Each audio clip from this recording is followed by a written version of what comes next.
Hey guys, so in this series of videos I'm talking about 14 layers of strategy as applied to river flows in U.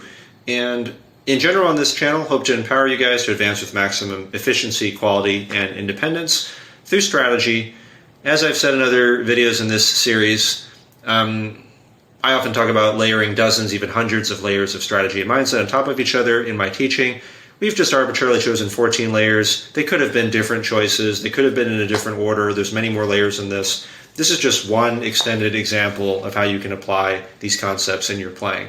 The general idea being that it's way more powerful instead of doing isolated, let's do this idea, let's do this tip, let's do this little hack over here. Let's combine together all these independently powerful strategies because they will, they're all independent multipliers really. They'll exponentially help each other, they will multiply each other, and together make your practicing advance much more quickly without sacrificing quality. Quality was in the first layer even here. So yeah, so far we've covered these ideas that you see in front of you. And today we're going to talk about the rule of transition. So let me see. I think I'll just read these off, right? Separate hands, low, observant into quality, starting super small with an overlapping note at all times. I can just briefly say, overlap, like any section plus the following note, a page plus the following note.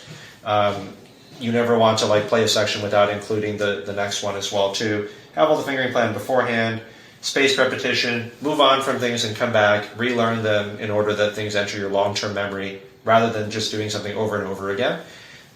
We have this logical notation that I've explained numerous times in other videos. We have this idea of adding in reverse. If you play a given section, play the very end of it instead of only playing from the beginning. Play the very end, middle to the end, like a little bit more, then from the beginning. If you fail, go back to the end again because we often neglect the endings. Rule of expansion. If you have two adjacent sets next to each other, and a set, as I mentioned in my logical methodology, is any section plus the following note. So that means, right, if it's a one measure set, it would be one measure plus the following note. If it's a half measure set, it's half a measure plus the following note, right? So that's what sets are. In terms of rule of expansion that I went over last time, it means that if you have two adjacent sets of the same size next to each other, you must try to increase to the next size the following time. For why that is, you can watch the previous video, right? The 8th layer over there. But basically, there's no downside to it. You'll increase half measure separate end sets into ones. You can increase one measure separate end sets into twos. And if you fail, you actually will get a benefit because you'll have more overlap in the middle. It'll make things much more likely to be successful for the next time. So that's the very brief review. Maybe I'll just preemptively actually write in this next layer here. I care kind of about having different colors for some reason. So maybe that's not a very good choice. But anyway, so we have this rule of transition. So if you've noticed this entire time, haven't really talked too much about how do we actually transition into both hands. And obviously I'm just making up the names of these different ideas within my methods here. But yeah, just transitioning from separate into both, it is harder to play both than separate. I don't think I need to tell that to you. 1 plus 1 does not equal 2, basically, if you know what I mean, right? If you're juggling flaming torches in one hand, which I can't do, and you're juggling knives in the other hand, which I can't do either, but even if you could do that, even if I could do that, it definitely doesn't mean I can juggle both simultaneously, right? They're just, it doesn't mean that because I can do this and because I can do this, I automatically can do both together. It actually is more difficult. It'll use more different parts of the brain. I need to adjust for this fact. And the rule of transition, it's basic, and this is just a general rule of thumb. It could definitely vary from this. When we transition from separate hand into both hand sets, we want to do it at least in a 2-to-1 ratio. So this means if you have one measure separate hand sets, you should, the next time through, right, because we talked about spaced repetition, how we'll move on and then come back later. the next time through here, you should not try to do one measure both hand sets. You should try to do half measure both hand sets, at least, or even smaller. You could do quarters or whatever, right? If you did 2 measure separate hand sets the previous time, the next time through, you should not try to do 2 measure separate hand sets. You should do no larger than 1 measure both hand sets. And it is just a general rule of thumb. It doesn't mean that it's this way all the time. But I found that it's worked well for my students overall. So let's go ahead and erase this if I can. Cut. Okay, that worked. So let's take a look at that rule of transition here. So let's see if I can undo this stuff from a previous video. I'll just try to erase it. So I think we can think about like what would be reasonable in terms of this rule of transition in this particular case, right? Obviously these are all hypothetical scenarios. So I think I'm just going to like practice as if I were a student, and then I'm just going to like kind of mark things as I go along. Let's assume that these maybe I'll write some more markings here as well for this hypothetical example. So let's say that I had half measure sets here solved in the left hand. Some of this might not make total sense. Just bear with me. I just need some kind of sample markers here. I think I'm going to erase these things over here. Let's just erase all these little quarter notes. Let's say that I solved 1 measure left hand set. So, we'll write them sort of like aligned with the bottoms of the left hand in this case. Okay, so I'm going to start practicing. So, first of all, I come back here. I notice that there's 2 right hand half measure sets. By the rule of expansion, I'm going to have to try to increase their size into a 1, right? So I'm going to have to try to play from here all the way to there. Like that is what I'm supposed to do following my logical methodology, right? So if you've noticed, I've kind of transitioned us into the logical methodology through this series because we have a notational system now, we have principles that we're following, so now it's like a whole method, right? A way of reasoning and problem solving. So we'll add in reverse in order to solve this section here. And we might start from the last quarter. We might do like this part. Right? And then I might play like, maybe I'll play from here.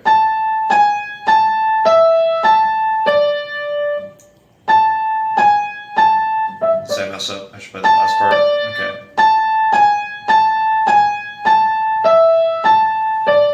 Okay, so that 1 measure set there seems like it's good now.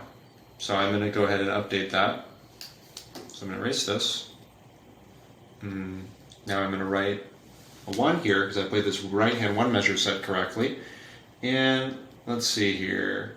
All these other ones are 1s in my little example that I made up here. So that seems to be okay.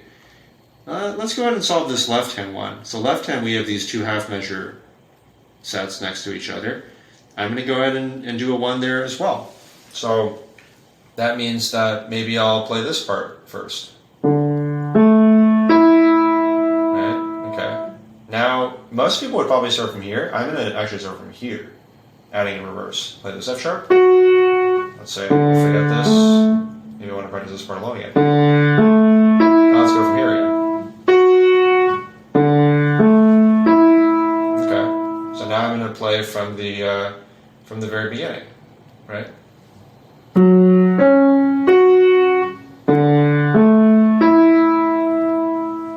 Right. So I've done it now. So I'm going to quickly erase all the highlighting that I just did.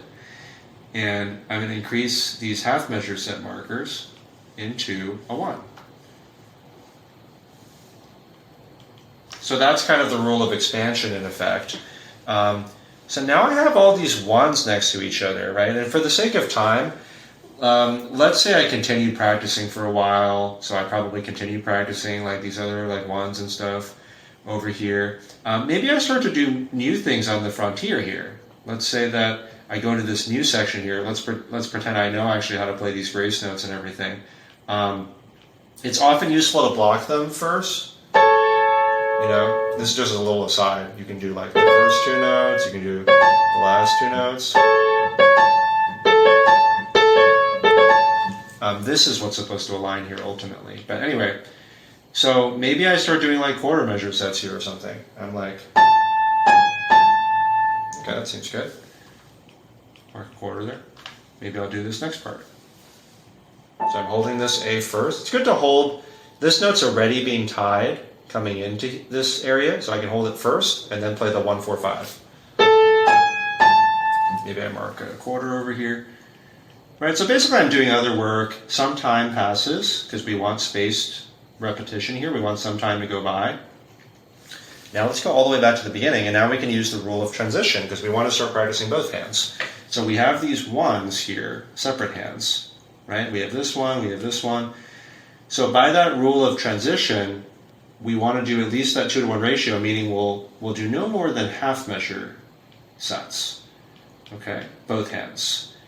So, and in terms of, I don't think I'll talk about this until like the next layer or another layer soon. But basically, we're wanting to play from triangle to triangle, right? Because again, this is half a measure plus the following beat, right? That's what we're trying to do. So, I'm going to try to play both hands. And I already played the entire measure, one measure set right hand, but I already played the entire one measure set left hand. And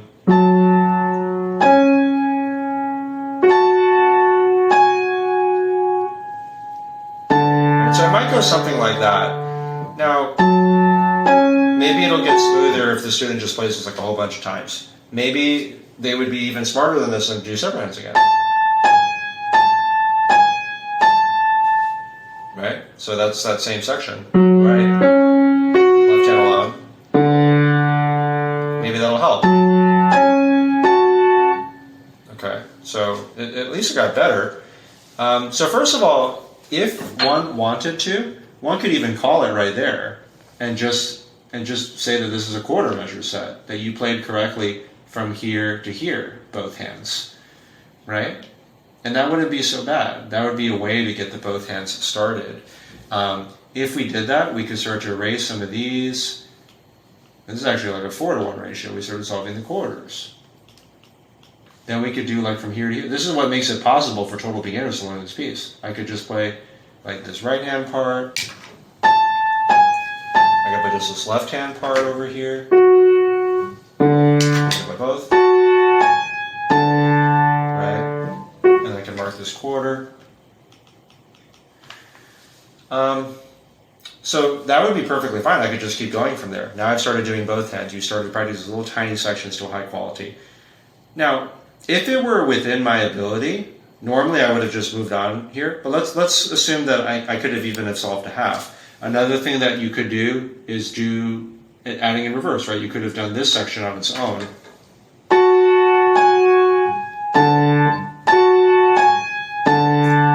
Then try the whole thing. Now you can see that it's possible that I could get it when I'm pretending to be this student here. If you got that, then you would erase these and mark a half. But in any case, whatever it is you get, you should mark it and then move on from it, right? Solve other things, then come back and try to increase its size or complexity later. Yeah, let's see if we've accounted for these different layers here. So, we started this whole process with separate hands. In fact, we could continue to do separate hands in new sections. I'm not really doing slow, but you definitely can do slower. The important thing is that it's the quality and that you're being very careful about what it is that you're doing and observant. We started with very small sections. We're continuing to do that. We always have an overlapping note at the end of everything because that's what sets are. Any section plus the following note. All the fingering is written. We are just moving on from things and then coming back and relearning them through spacing rather than just doing things over and over again. We're keeping track of things using my logical notation.